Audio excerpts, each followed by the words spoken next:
Buenos días a todos y bienvenidos a este seminario online de IG sobre visión semanal y táctica operativa. Vamos a comenzar haciendo un repaso del contexto en el que nos movemos ahora mismo, cuál es la situación que tenemos planteada, y luego vamos a ir viendo los principales activos uno por uno, qué comportamiento están desarrollando y qué estrategias podríamos hacer con ellos. Bueno, tenemos ahora mismo a las bolsas europeas subiendo tímidamente. La mejor es con diferencia la bolsa de Milán, el MIB italiano está subiendo cerca de un 0,7%. La segunda mejor es el IBEX 35, que sube cerca de un 0,3%. Tenemos que tanto el CAC parisino como el Eurostoxx como el DAX acaban de entrar en números negativos. Esto sería preocupante si no salen rápidamente, sobre todo el DAX, de números rojos. Desde luego que el IBEX 35 y el MIB de Milán empezarían a hacerlo bastante peor y tendríamos una jornada negativa. Esta va a ser la última jornada del mes de marzo, un mes que ha sido muy volátil, con dos mitades muy marcadas. La primera mitad, hasta el 14 de marzo aproximadamente, tuvimos una de las tendencias más bajistas que se recuerdan, desde luego la más bajista de todo 2014, motivada por la crisis entre Ucrania, Crimea y Rusia. El 14 de marzo han sido los mínimos anuales en muchos índices y los mínimos relativos a la crisis de Crimea. En aquel momento las bolsas descontaban una amenaza real en términos bélicos y que la situación se iba a complicar muchísimo. A partir del 14 de marzo, los acontecimientos en torno a Crimea han ido evolucionando por la mejor manera posible. Básicamente hemos tenido unas sanciones de Occidente a Rusia bastante moderadas y por otro lado hemos tenido la negativa de Rusia a seguir anexionándose territorios de Ucrania Oriental, y eso ha permitido el que descendiese con fuerza el riesgo percibido en aquel momento, el 14 de marzo, y nos ha permitido subir con fuerza. Esa disminución del riesgo a una amenaza a gran escala en torno a Rusia y Ucrania ha permitido que tengamos este impulso alcista que ahora analizaremos tan claro, sobre todo en las bolsas europeas, desde entonces, desde el 14 de marzo. Esta semana que hoy comienza va a ser muy importante en cuanto a la agenda de referencias que tenemos planteada. Dentro de la tendencia alcista en la que estamos ahora mismo inmersos, esta semana vamos a tener elementos para bien reforzarla o bien revertirla. Es muy difícil que en el entorno actual empecemos a tener movimientos de consolidación o lo que podría ser un movimiento lateral. Es muy difícil. Tenemos planteados acontecimientos demasiado importantes encima de la mesa como para que el impulso actual derive en un movimiento lateral. Pueden ocurrir dos cosas. Hay dos escenarios principales, que es que después de los acontecimientos que tenemos esta semana, las bolsas continúen subiendo y nos vayamos a máximos anuales, incluso los superemos en el caso de algunos índices, o bien que tengamos una reversión de la tendencia actual y tengamos una corrección. Demos paso a bajadas después de que las últimas 2 semanas hayan sido muy positivas para las bolsas. Básicamente esta semana tenemos 3 citas importantes. Tenemos de un lado los datos de PMI, tanto en China como en la eurozona, como en Estados Unidos. En Estados Unidos sería su equivalente, el ISM. El martes y el jueves vamos a conocer estos datos en esas 3 regiones, en China, en la eurozona y en Estados Unidos. Eso va a ser un primer catalizador muy importante. Si estos datos quedan bien o si quedan peor de lo esperado, podríamos tener movimientos bastante importantes en las bolsas. El jueves tenemos muy importante la reunión del Banco Central Europeo, la reunión relativa al mes de abril, de la que luego comentaremos algo. Y el viernes tenemos el dato de empleo semanal en Estados Unidos. Estas son las 3 citas más importantes de la semana y posiblemente de todo el mes.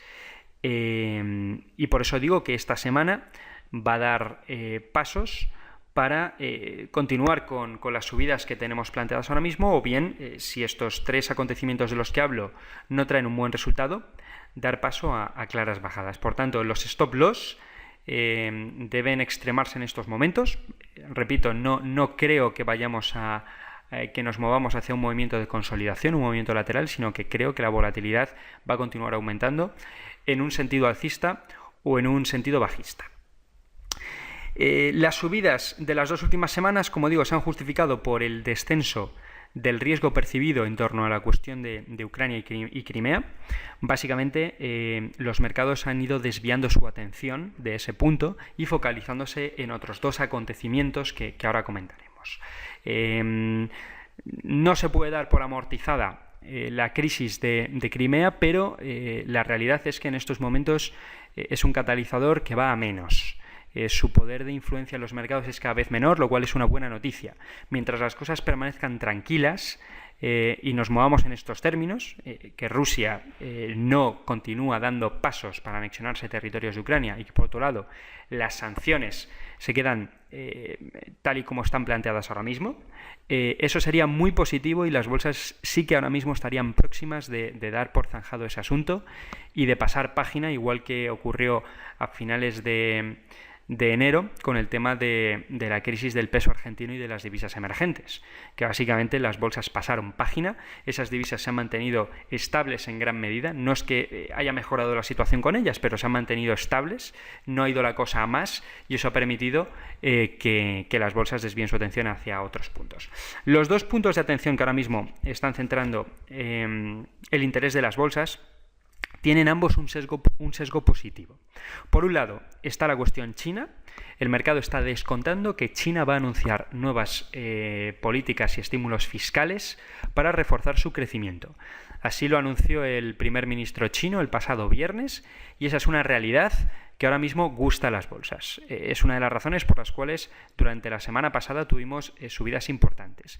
El sector de materias primas, el sector de metales, de recursos básicos y las exportadoras europeas, las automovilísticas alemanas, por ejemplo, lo están haciendo muy bien en bolsa debido a esas noticias que vienen de China. El otro acontecimiento positivo tiene que ver mucho con la reunión del Banco Central Europeo de esta semana. Las palabras de algunos miembros del Banco Central Europeo durante la semana pasada, entre ellas las que más sorprendieron fueron las del presidente del Bundesbank, James Wittmann, han permitido pensar que el Banco Central Europeo está próximo a actuar, próximo a anunciar alguna de las 5 medidas de política monetaria que viene estudiando desde hace bastantes meses. Tras la reunión del Banco Central Europeo del mes de marzo, los mercados se sintieron muy decepcionados cuando, tras el discurso de Draghi, interpretaron que en el escenario de por aquel entonces, en el escenario de hace un mes, el Banco Central Europeo no iba a actuar. Que si las cosas no cambiaban a nivel macroeconómico y sobre todo en términos de inflación, el Banco Central Europeo no iba a actuar. Lo que hemos tenido durante este mes de marzo es que, por un lado, la inflación en la eurozona ha quedado en el mes de febrero finalmente una décima por debajo de lo que esperaba el Banco Central Europeo y el mercado. Ha quedado en el 0,7 cuando se esperaba un 0,8. Esta mañana hemos conocido el dato adelantado de inflación, el dato preliminar del mes de marzo, que ha quedado en el 0,5% cuando se esperaba una décima más, un 0,6. Tenemos, por tanto, 2 datos de inflación peor de lo esperado y a la baja. La inflación no se ha quedado estable como prevía el Banco Central Europeo, sino que ha bajado una décima en febrero y una décima en marzo. Esa es una de las razones que pueden llevar al Banco Central Europeo a considerar que por lo menos este jueves, si no se anuncia alguna de las medidas que viene estudiando, sí que haya un cambio muy importante en el discurso de Mario Draghi y que no se mantenga tan poco comprometido con la baja inflación como se mostró en marzo, sino que pues cambie completamente el guión y dé a entender que el Banco Central Europeo está preocupado por la baja inflación y que está dispuesto a actuar en el corto plazo. En el caso de que las cosas vayan por esa línea y que el mercado obtenga la sensación de que el Banco Central Europeo va a actuar en el corto plazo, sería bien recibido por las bolsas y desde luego recibido de una manera bajista por el euro del que luego hablaremos. Así pues, este es el contexto que tenemos ahora mismo. Tendencia alcista. Esta semana hay datos importantes para reforzarla o bien para revertirla. La crisis de Crimea va a menos. Las bolsas cada vez prestan menos atención a lo que ocurra en Crimea, eso es algo positivo, y existe cierta sensación de que el Banco Central Europeo este jueves va a tener una actuación muy distinta de la que tuvo el mes de marzo. El viernes cerraremos la semana con el dato de empleo de Estados Unidos. Recordemos, en 15 de las últimas 16 publicaciones de un dato mensual de empleo, el S&P 500 acabó al alza. En 15 de los últimos 16 datos de empleo que se han publicado, el S&P 500 acabó subiendo. Hay un sesgo muy claro. Cierto es que ahora la cuestión es distinta porque en el momento en el que, tras la última reunión de la Reserva Federal, el mercado ya conoce cuál es la intención de la Reserva Federal en cuanto a política monetaria, que es incluso acelerar su estrategia de salida. Las inyecciones terminarán este otoño y la primera subida de tipos de interés, según palabras de Janet Yellen, tendrá lugar unos 6 meses después de que termine el programa de estímulos, es decir, seguramente hacia mediados del año que viene, cuando anteriormente el mercado descontaba que sería más bien hacia finales. Bueno, pues sabiendo que la Reserva Federal va a endurecer su política monetaria antes de lo que se esperaba, ahora es muy necesario que los datos macroeconómicos sean positivos. Ya no vale la lectura de que un mal dato en macro en Estados Unidos puede ser bien interpretado por las bolsas porque eso retrasaría el final de los estímulos. Ahora todos los datos macroeconómicos que se publican en Estados Unidos merecen una interpretación lógica, que es que si el dato queda por encima de lo esperado, eso fortalecerá las bolsas. Si queda por debajo, las debilitará. Entonces hay que tener en cuenta esta nueva interpretación que puede hacer el mercado de los datos macroeconómicos que se publiquen esta semana, como digo. Datos muy importantes de ISM el martes y el jueves, y el viernes dato muy importante de empleo del mes de marzo. Bueno, bien, hecho este repaso general, vamos a ir a ver activos uno por uno. Empezamos con el S&P 500. Vemos que el S&P 500 está completamente lateral. Tenemos los mínimos de la crisis de Crimea en la zona de 1830 puntos. Esta zona es estratégica. Debe ser respetada en todo momento, y por la parte de arriba nos iríamos a los máximos anuales en la zona de 1889. Este es el rango de movimiento del S&P 500, 1830 por la parte de abajo, 1889 por la parte de arriba. A corto plazo este rango se ha estrechado, la volatilidad está descendiendo. Vemos, por ejemplo, al RSI configurado a 6 periodos que está muy próximo a la zona de 50, lleva moviéndose de manera bastante lateral. Bueno, pues básicamente desde el 19 de marzo. Aquí lo tenemos bastante anclado, con un movimiento bastante lateral en torno a la zona de 50. Y ahora mismo, bueno, pues el rango más corto de movimiento estaría en los 1875 por la parte de arriba. Por la parte de abajo, los 1840 puntos que visitamos en intradía el pasado jueves. Así pues, el S&P 500 está completamente lateral, se está moviendo en rango. Caso de superar los 1875 puntos, nos iríamos rápidamente hacia la zona de máximos anuales en 1889. Muy importante, no perder los 1830, por donde pasa además la media móvil de 100 periodos, esta línea azul que tenemos más abajo. Ahora mismo, las bolsas europeas tienen un comportamiento mucho mejor que las bolsas americanas, como vamos a ver a continuación. El S&P 500 está lateral, pero es que si nos vamos al Nasdaq,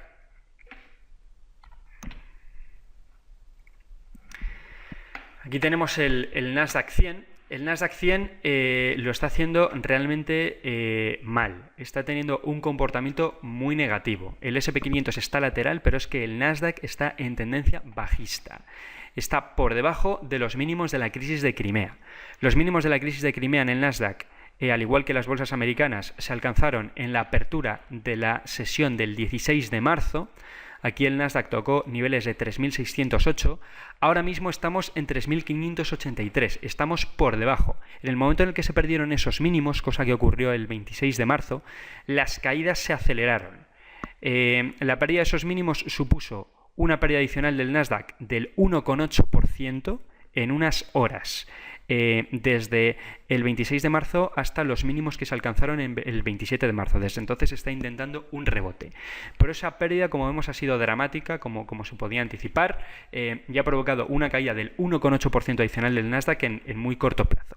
Deberíamos, para abandonar un escenario que no sea tan negativo, superar los niveles de 3.608-3.610 para volver a una zona más bien lateral. Ahora mismo el Nasdaq claramente bajista, situación muy mala, está cayendo mucho el sector de biotecnología y de hecho el Nasdaq está ejerciendo una influencia negativa no solo en Wall Street sino en todas las bolsas mundiales. El Nasdaq, que es un índice que suele tener un comportamiento bastante anticipado, el hecho que lo esté haciendo tan mal y mucho peor que otros índices directores, bueno, pues no es una buena señal. Si nos vamos a Europa,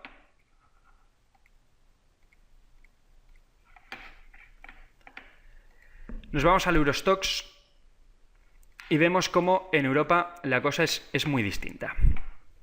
Desde los mínimos de Crimea, que en Europa se alcanzaron el 14 de marzo, en el Eurostoxx se llegaron a tocar niveles de 2.971. Bueno, pues desde esos mínimos subimos casi un 7% en el caso del Eurostoxx, un 6,63%. La subida a corto plazo durante las últimas 2 semanas en las bolsas europeas es mucho más fuerte que lo que está ocurriendo en Wall Street. Desde luego que, como hemos visto, el S&P 500 se mantiene lateral, pero es que el Nasdaq se mantiene bajista. Mientras que Europa, en todos sus índices, directores y periféricos, estamos alcistas. De hecho, el Eurostoxx, por ejemplo, uno de los índices que más se utilizan para hacer scalping, está ofreciendo grandes oportunidades de hacer posiciones rápidas siempre alcistas.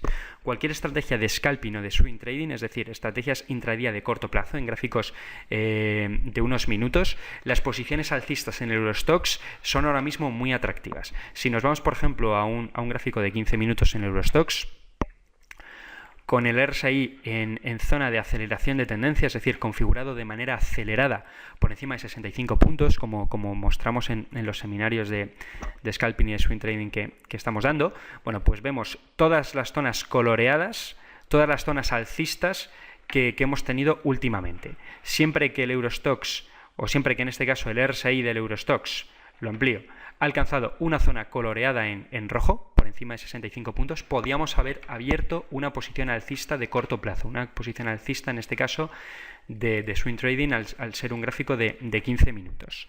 Es un gráfico que está ofreciendo un aspecto muy bueno para operar de manera rápida con posiciones siempre alcistas, no bajistas sino siempre alcistas en el corto plazo. Si volvemos al gráfico diario, bueno, pues en este caso estamos muy cerca de los máximos anuales, en la zona de 3.185, ahí tenemos la primera resistencia, que como digo son los máximos anuales. La superación de este nivel, de la mano de que esta semana tengamos buenas noticias con la agenda que tenemos prevista y que hemos comentado anteriormente, la superación de la zona de 3.185, desataría un nuevo impulso alcista por encima. Así pues, el Eurostoxx, como digo, muy atractivo para operar en el corto plazo. Su impulso alcista en las últimas 2 semanas le lleva a ganar un 7%, aspecto muy alcista en el Eurostoxx. Si comparamos rápidamente el Eurostoxx con el S&P 500, por ejemplo, vemos en este caso que el spread es muy favorable al Eurostoxx. Desde el 14 de marzo aproximadamente, el Eurostoxx ha pasado de cotizar en 1.150 puntos por encima del S&P a hacerlo en 1.306. Le ha sacado un espacio muy importante al S&P 500 en las 2 últimas semanas. Bueno, si nos vamos al DAX, ocurre algo relativamente parecido, ¿no? El DAX ofrece un aspecto muy alcista desde los mínimos de la crisis de Crimea en la zona de 8.900 puntos aproximadamente. Bueno, el DAX gana un 7,5%, casi un punto porcentual por encima del Eurostoxx. Un índice también muy alcista en el corto plazo que permite hacer operaciones rápidas, operaciones de swing, operaciones de scalping, siempre buscando posiciones alcistas en gráficos rápidos. Los máximos anuales los tenemos bastante cerca. Los tenemos en esta zona, los máximos que se alcanzaron el 24 de febrero, en la zona de 9.734. Ahora mismo estamos en 9.579, es decir, nos separa un 1,7% de los máximos anuales.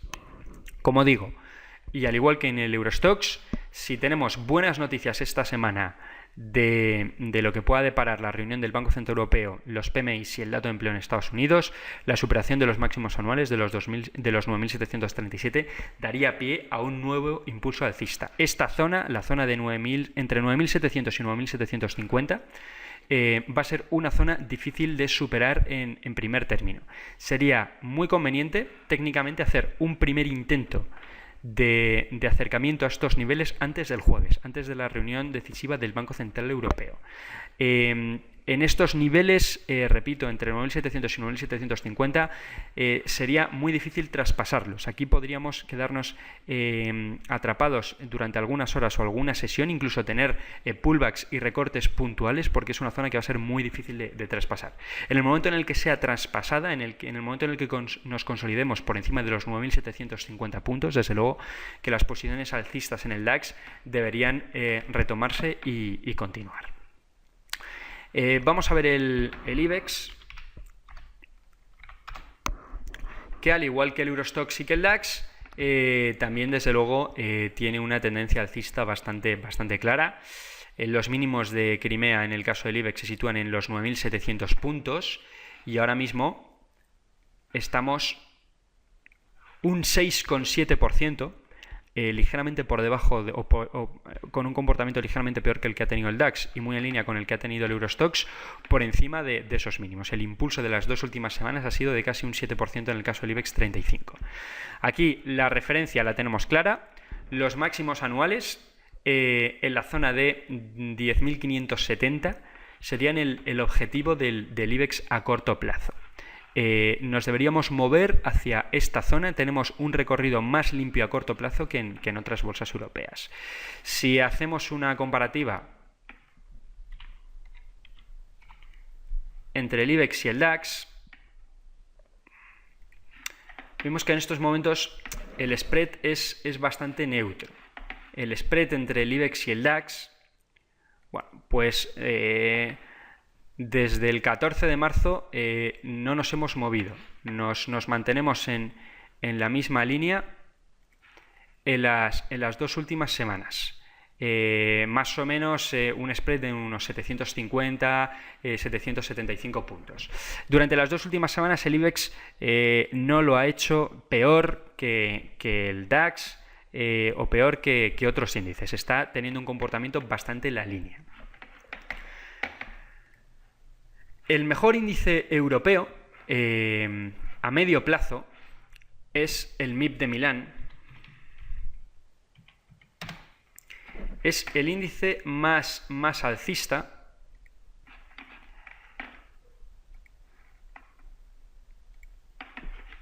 En lo que va de año, el MIB sube un 13%, siendo, como digo, el índice europeo más alcista.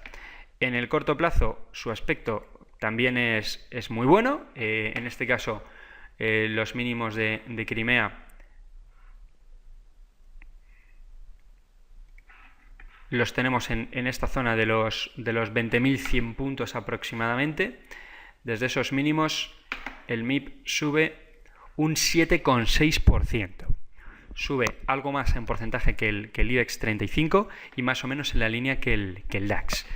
Si comparamos al MIB con el IBEX,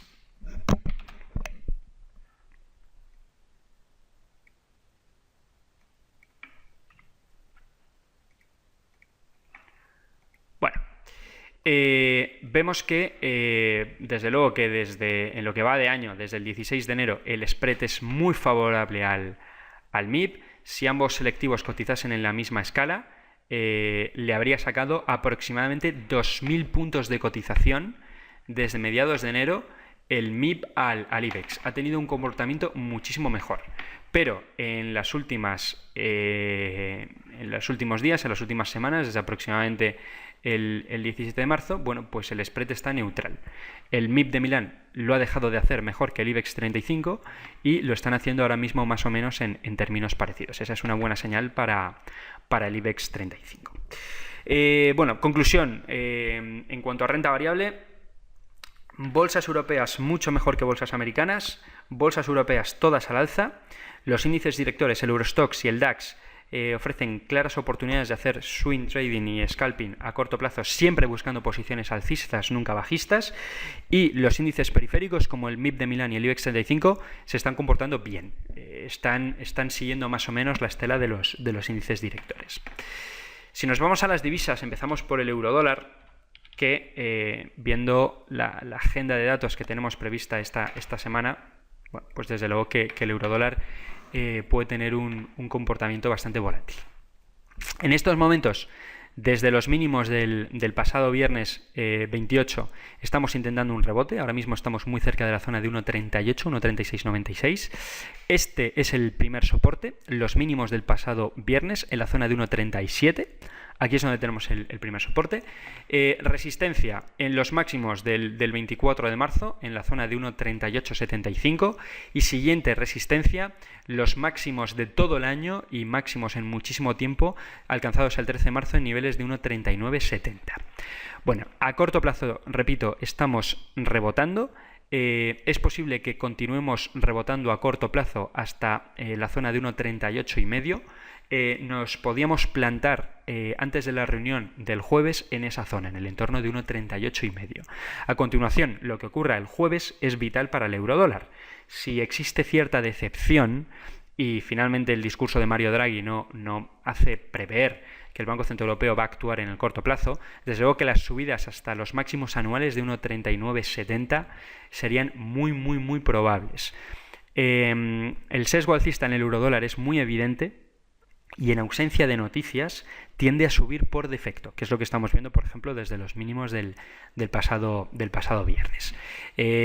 Por contra, si el Banco Central Europeo este jueves anuncia alguna medida, cosa que seguramente no sea lo más probable, pero sí que, y esto sí que es más posible, tiene un discurso muy distinto al que tuvo a principios de mes y Mario Draghi permite hacer entender al mercado que bueno, pues que el Banco Central Europeo sí que está preocupado por la inflación y que se dispone a actuar a corto plazo, nos podríamos ir a esta zona de 1.36,5. En el momento en el que se perfore a la baja a niveles de 1.37, el movimiento hasta el 1.36,5 podría ser muy rápido. Así pues, en estos momentos, zona de indefinición en el eurodólar. Podemos tener, creo que esta semana, de hecho, vamos a acabar bien por encima de niveles de 1.3880 o bien por debajo de niveles de 1.37. Muy difícil que consolidemos los niveles actuales, muy difícil que nos mantengamos laterales. Podemos tener una reacción alcista si hay decepción del Banco Central Europeo o una reacción bajista si el mercado interpreta que es muy posible que el Banco Central Europeo actúe a corto plazo. Así pues, los niveles claves a vigilar, como digo, 1.3875 por la parte de arriba, 1.37 por la parte de abajo. El quebrar cualquiera de estos dos niveles desataría un impulso adicional hasta 1.3970 por la parte de arriba o 1.3640 aproximadamente por la parte de abajo. Al margen del eurodólar,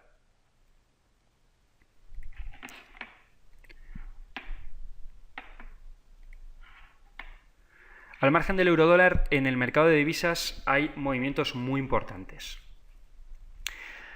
Hay fortaleza del dólar neozelandés frente al yen. En general hay una debilidad muy clara del yen ahora mismo en los principales cruces, principalmente frente a las otras divisas oceánicas, frente al dólar neozelandés y el dólar australiano.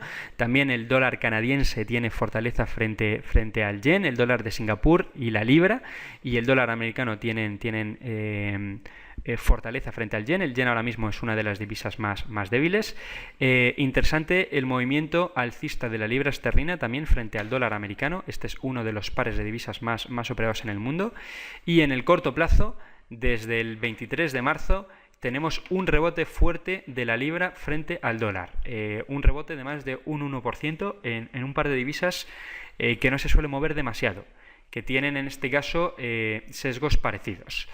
Este rebote de la libra frente al dólar podría continuar y podríamos seguir tomando posiciones largas en la libra esterlina frente al dólar americano. Esta sería una estrategia más para medio plazo, no sería una estrategia tanto de swing trading, con stop loss en niveles de 1,64.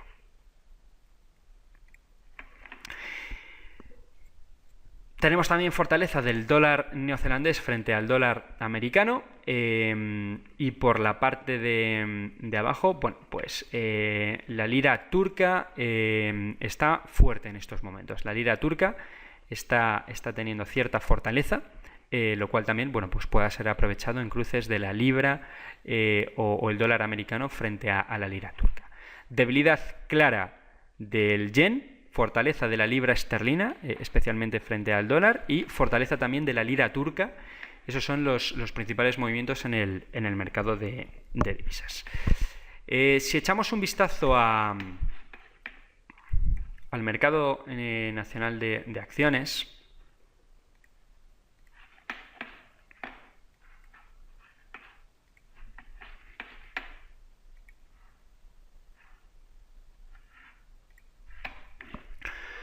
bueno, estas son las acciones que ahora mismo tienen tendencia alcista más clara.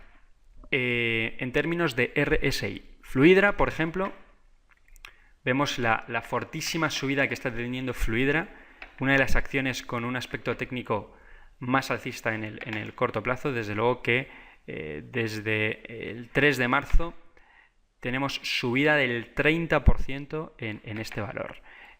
Consolidó niveles durante todo el mes de marzo, y esa rotura de la zona aproximadamente de 3,07 nos ha llevado a tener este impulso alcista tan claro que estamos teniendo ahora mismo en el corto plazo. Fluidra, la acción más alcista del mercado español. Tiene muy buen comportamiento Endesa, también hemos hablado de ella, tendencia alcista de manual.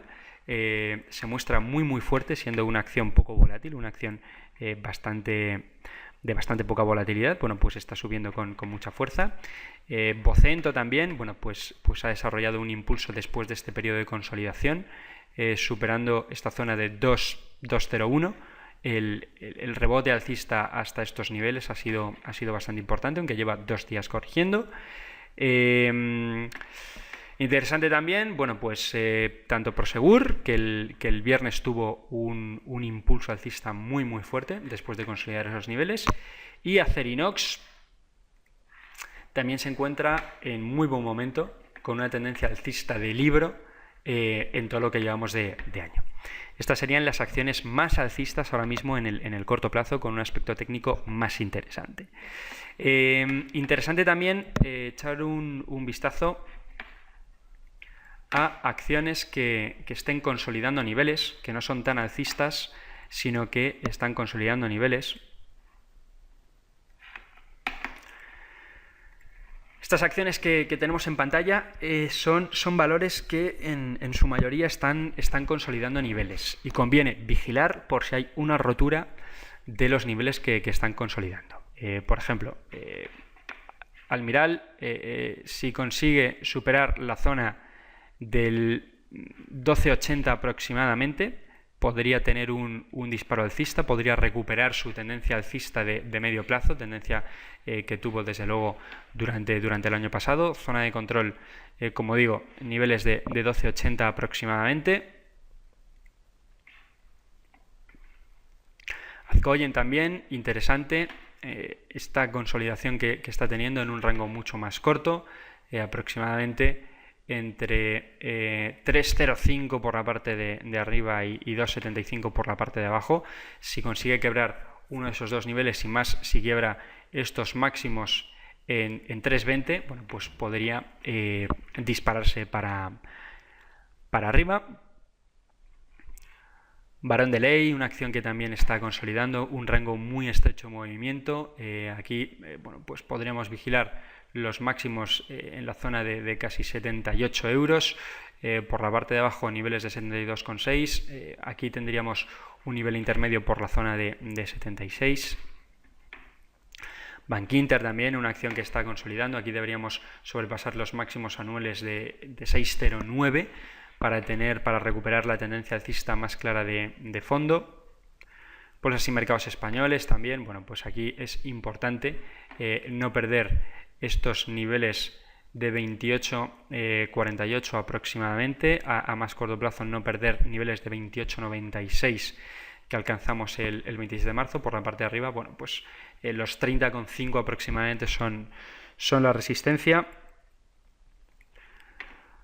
Mafre es otra acción que también, bueno, pues en este caso parece ser que está próximo de superar esta primera resistencia, esta primera resistencia efectivamente en 3,08. La siguiente la tendríamos en 3,16.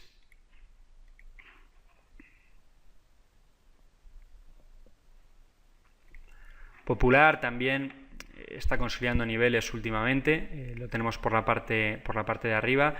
Muy importante superar el 5,55 en Popular, lo tenemos ahora mismo en 5,51. Bueno, pues tenemos también a Telefónica consolidando niveles, muy cerca de superar esta resistencia en 11,54, ahora mismo la tenemos en 11,53. Si la supera con claridad, Telefónica podría mejorar mucho su comportamiento. Podríamos poner también stop loss si vuelve a caer de esta zona de 11,53.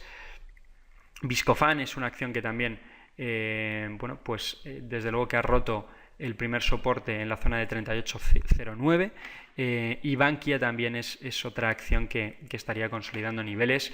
Aquí sí que tendríamos que superar estos máximos del 1,62 del cierre del pasado 11 de marzo. Estamos todavía un poquito lejos, en 11,53, para volver a retomar un impulso alcista. Bien, por último, vamos a hacer un repaso en el mercado de materias primas a lo que está haciendo el oro. Bueno, el oro está corrigiendo clarísimamente desde el 16 de marzo. Con esta disminución de la crisis en Crimea le ha venido muy mal al oro, que desde entonces pierde niveles o pierde más o menos el 6,6% después de llevar un año muy bueno. Bueno, pues la disminución de la tensión en torno a la cuestión de Crimea le ha venido muy mal, como digo. El oro necesita encontrar nuevos catalizadores para subir, no en un escenario de gran tensión como el que tuvimos planteado desde comienzos de marzo, desde aproximadamente el 2 de marzo hasta el 16 de marzo. Aquí en ese escenario de tensión por el asunto de Crimea, bueno, pues el oro subió con claridad un 4% aproximadamente, pero es que el oro venía haciéndolo muy bien anteriormente cuando la situación estaba relajada. En todo el mes de enero de 2014, con cierta relajación en los mercados y también durante el mes de febrero, el oro consiguió subir con claridad. De hecho, desde principios del año hasta que estalló el asunto de Crimea, el oro se anotaba más de un 11% de revalorización. Es un activo que ha dado muestras claras de que puede subir tanto en un contexto de relajación de los mercados como en un contexto de mayor tensión, ¿no? Ahora mismo no ha retomado esa tendencia alcista que podría tener de fondo o a medio plazo, con tensión o sin tensión. Si vemos un gráfico con velas Heiken Ashi, vemos de manera mucho más clara cuál es la tendencia bajista tan clara del oro durante los últimos días. Bueno, pues tendríamos que esperar a que apareciera alguna señal técnica para retomar las posiciones largas en el oro. Esa señal técnica podría ser la aparición de una vela o dos alcistas de Heiken Ashi. Tendríamos también que el RSI a 6 periodos de manera acelerada abandonar la zona de tendencia bajista, ¿no? La zona en verde, para retomar posiciones en el oro. Cuando eso ocurriese, en el momento en el que tuviéramos una o dos velas alcistas de Heiken Ashi, podríamos podemos tomar posiciones alcistas en el oro con stop loss en los mínimos del movimiento bajista, que en estos momentos los mínimos están en $1.285, que se registraron el pasado 28 de marzo. Activo a seguir. En estos momentos todavía no da señal técnica de retomar posiciones alcistas, pero en el momento en el que la dé, podríamos volver a ponernos largos en oro, que como digo es un activo que ha demostrado hacerlo bien, tanto en un contexto alcista como en un contexto bajista de las bolsas. Bien, pues concluyo agradeciéndoles su atención. Espero que les haya resultado interesante este seminario sobre la situación que hay en estos momentos en los mercados. Aconsejar operar esta semana con stop loss, dados los eventos muy importantes que tenemos planteados. Y por último, desearles muchísima suerte con sus inversiones. Muchas gracias y buenos días.